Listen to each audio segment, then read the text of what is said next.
Méditation du 12 février. Sans lui, tu ne peux rien faire. Moi, je suis le cep, vous les sarments. Celui qui demeure en moi, comme moi en lui, porte beaucoup de fruits, car sans moi, vous ne pouvez rien faire. Jean 15, verset 5, version Coulombe. Nous vivons aujourd'hui dans une culture consumériste qui touche tous les domaines de la vie. Pour assister à une fête d'anniversaire, une accolade et des vœux ne suffisent pas. La société attend de nous que nous apportions un cadeau. Les centres commerciaux ou les boutiques en ligne ont été efficaces pour exploiter les faiblesses des femmes et en faire leur cible préférée. Ce n'est pas un secret. Les statistiques montrent que le sexe féminin est celui qui achète le plus. D'ailleurs, c'est sur lui que le marketing se concentre. À chaque date commerciale, c'est l'euphorie pour les meilleures offres. Et afficher un article spécial ressemble même à un triomphe, car on peut recevoir ces commentaires. Où l'as-tu acheté? Combien a-t-il coûté? Ah, regarde comme c'est beau. J'en veux un. Les gens achètent de tout. Et plus c'est beau et moins c'est cher, mieux c'est.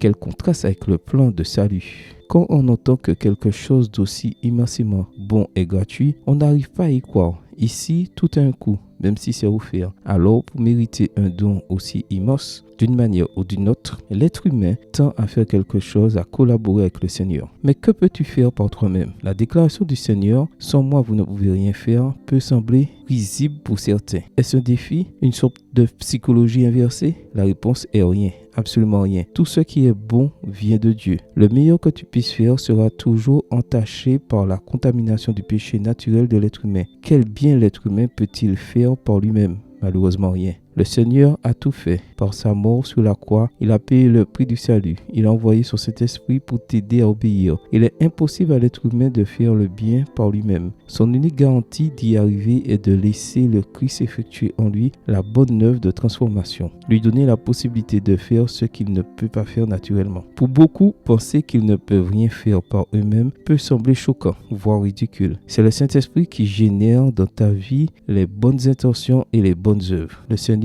travaille en toi depuis avant ta naissance et commence imperceptiblement à transformer ta conscience pour la rendre sensible à sa voix. Ce que cela a de beau est que, même s'il sait que tu ne peux rien faire seul, ce n'est pas un obstacle pour qu'il abandonne. Il travaille avec et pour toi jusqu'à ce que tu fasses sa volonté et jusqu'à ce que tes actions soient les siennes, parce que tout est par sa grâce. Amen. Bonne journée à vous et que le Seigneur vous bénisse.